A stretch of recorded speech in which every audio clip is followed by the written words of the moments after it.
The rain had just started when the luxury car rolled into the small, dimly lit garage, its headlights cutting through the grey evening like a silent challenge. People like the owner of that car never came to places like this. And men like Daniel Hale never expected their lives to change because of them. Daniel wiped his hands on an old cloth and glanced at the vehicle. Even damaged, it looked expensive beyond imagination. The kind of car he used to admire in magazines he could no longer afford. The engine coughed once and died, as if exhausted from pretending it belonged here. Inside the car sat a woman in her early 40s, composed, sharp-eyed, wearing a tailored coat that probably cost more than Daniel's monthly rent. She stepped out, heels clicking on the concrete floor, and surveyed the garage with polite impatience. "My assistant said you're the best mechanic in this part of the city," she said. Her voice was calm, professional. "The dealership wants 3 weeks. I don't have 3 weeks." Daniel nodded. "I'll take a look." He didn't ask her name. People like her didn't need introductions. They came, they paid, and they left. What Daniel didn't know was that this woman already knew his. Daniel was a single father, though most people could guess that just by looking at him. The tired lines on his face weren't from age but from years of carrying too much alone. His daughter, Lily, was 8 years old, bright-eyed, stubbornly hopeful, and the center of his world. Her mother had died 5 years ago after a sudden illness, leaving Daniel with grief he barely survived and a child he refused to fail. Money had been a constant battle since then. Daniel had once been a promising engineering student, but life interrupted his dreams. He dropped out to work, to pay hospital bills, to raise a child. This garage, inherited from an old mentor, was his lifeline. Some months it barely kept the lights on. As Daniel examined the car, he realized the problem wasn't simple. A damaged control module, likely from water exposure, something most mechanics would replace entirely. But Daniel couldn't afford to think in replacements. He thought in repairs, in patience, in salvaging what others gave up on. "I can fix it," he finally said. "But it'll take a few days." The woman studied him closely. Something about his posture, the way he spoke without selling himself, caught her attention. "Do it," she said. "Money isn't the issue." Daniel swallowed. For him, money was always the issue. Over the next 3 days, Daniel worked late into the night. Lily sat on a stool in the corner after school, doing homework and humming softly, occasionally handing him tools like a seasoned assistant. "You fixing a spaceship, Dad?"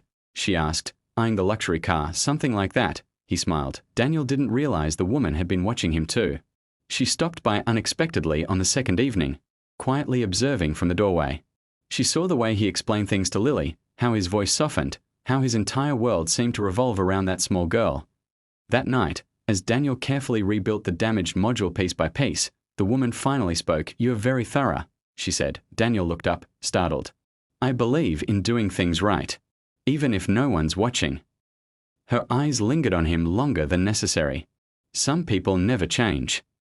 He shrugged, not understanding what she meant. On the 4th day, the car was ready. It purred like new, smoother than before. Daniel wiped his hands, exhaustion and pride mixing in his chest. The woman arrived alone. No assistant. No phone calls. Just her and the quiet hum of the engine. She sat in the driver's seat, tested the controls, then turned off the car.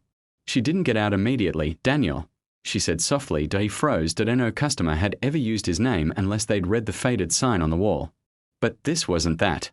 There was something in her tone, something careful, almost fragile. "Yes," he replied. She stepped out slowly, eyes fixed on him now. "You don't recognize me, do you?" Daniel searched her face. The sharp confidence, the polished exterior. Then, suddenly, something cracked open in his memory. A classroom. Late nights studying. A laugh that used to fill his chest with hope. "Claire," he whispered. Her eyes glistened. "You used to call me that." Claire Morgan. Once Claire Bennett. His past. His almost future. She was the woman who had believed in him when he was just a broke student with big ideas. The woman who pushed him to apply for scholarships, who dreamed alongside him. The woman he left without explanation when life collapsed under hospital bills and responsibility. "I tried to find you," she said. "You disappeared." Daniel felt the old shame rise. "I didn't think you'd want to be part of this." "This?" she echoed gently, glancing at Lily, who stood quietly, sensing something important. "This looks like strength to me." Claire was now a CEO, self-made, respected, feared in boardrooms. But standing there, She looked like the woman who once shared cheap coffee and impossible dreams with him. They talked. Not all at once, but enough. About the years that passed. About losses. About choices that hurt even when they felt necessary. Claire revealed she was the CEO of a major automotive tech company. The irony wasn't lost on either of them. You could have been designing these systems, she said quietly. Daniel smiled sadly. Life had other plans. But you never lost your skill, she replied. Or your integrity. The payment she offered him was generous. Too generous. I can't accept this, Daniel said, pushing the check back. You can, she insisted. Not as charity. As respect. He accepted. Finally.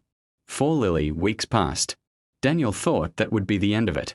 A moment from the past, briefly reopened, then closed again. He was wrong. Claire returned, this time with a proposal. She wanted Daniel to consult for her company. Flexible hours. Fair pay. No pressure to leave his garage unless he wanted to. Daniel hesitated. Fear had shaped his life for years. Fear of failing.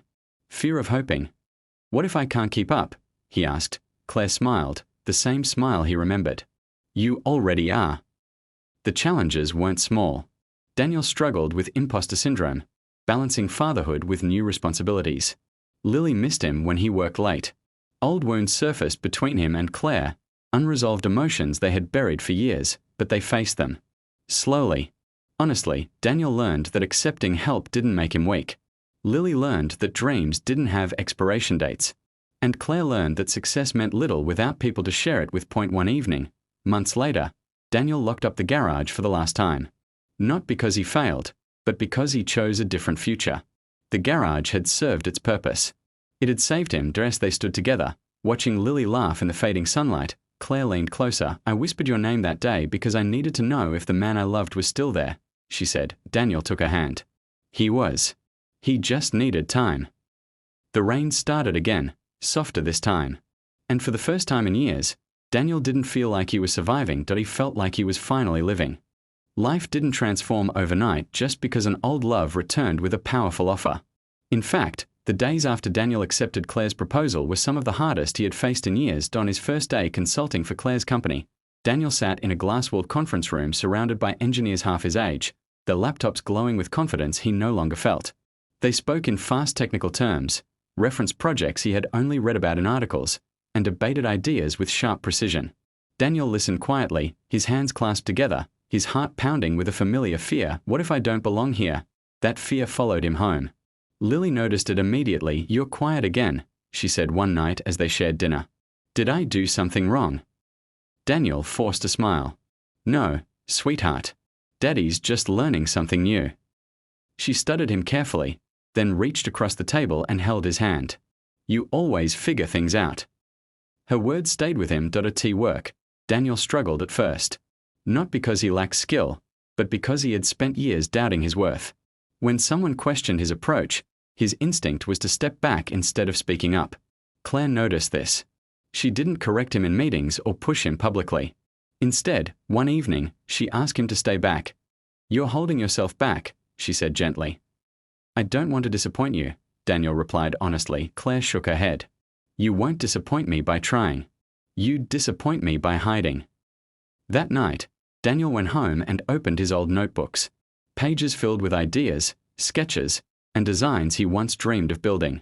He realized something painful and beautiful at the same time. He had never stopped being an engineer. He had just stopped believing he deserved to be one. Slowly, things began to change. Daniel started speaking in meetings. Not loudly, not forcefully, but with clarity. His hands-on experience gave him insights others missed. Problems that had stalled teams for weeks, he approached from a practical angle. People started listening, respect followed, but growth came with sacrifice. Some nights, Daniel returned home late. Lily would already be asleep, her homework neatly placed on the table, a small note beside it saying, I love you, Dad. Guilt settled heavily in his chest. He promised himself this opportunity would never cost him his daughter. Claire faced her own challenges. As a CEO, rumors spread quickly. Whispers about favoritism, about personal history, about why Daniel was there at all. Board members questioned her judgment. Some even suggested she distance herself. She refused. He's here because he's qualified, she said firmly. And because integrity matters. The tension between them also grew in quieter ways. Unspoken memories lingered. Old hurt resurfaced in small moments. A look held too long. A conversation that stopped too soon. They both knew they couldn't build something new without addressing what broke them before one evening. After Lily had fallen asleep, Daniel and Claire sat on the balcony of his modest apartment. The city lights flickered below. "I should have told you," Daniel said finally. "I should have explained why I left." Claire exhaled slowly. "I waited a long time for that explanation." He told her everything. The hospital bills. The fear. The shame of feeling like a burden. How he believed walking away was protecting her. Tears filled her eyes. "You took away my choice." "I know," he whispered. "And I'm sorry." That night didn't fix everything, but it healed something. Weeks turned into months. Daniel's confidence grew. Lily adjusted, proud to tell her teacher her dad helped build car systems. Claire found balance for the first time in her life, learning to step out of the boardroom and into something real. Then the biggest challenge arrived. A major project failed unexpectedly, costing the company millions. The board needed someone to blame. And Daniel's name surfaced quickly. He was new. He was convenient. Claire was pressured to let him go. Daniel overheard the discussion accidentally. He went home that night crushed, convinced history was repeating itself. That once again, he would lose everything he fought to rebuild. But the next morning, Claire walked into the boardroom and did something no one expected. She took responsibility. "This failure happened under my leadership," she said. "And we fix it together." Daniel wasn't fired. Instead, he was asked to lead the recovery. The pressure was immense. Sleepless nights returned. Doubt knocked again. But this time, Daniel didn't face it alone. Lily hugged him tighter. Claire stood beside him. And Daniel stood up for himself. The project succeeded. Not perfectly, but honestly. Investors stayed. Trust was restored. Months later, Daniel stood on a stage, receiving recognition for innovation he never imagined his life would circle back to. In the audience, Lily clapped the loudest. Claire watched with quiet pride. That night, as they walked hand in hand, Daniel realized something profound. His story was never about luck, or cars, or titles. It was about resilience. About love that waits. About believing that even broken paths can lead somewhere beautiful. And this time, he wasn't afraid of the future. He was ready for it.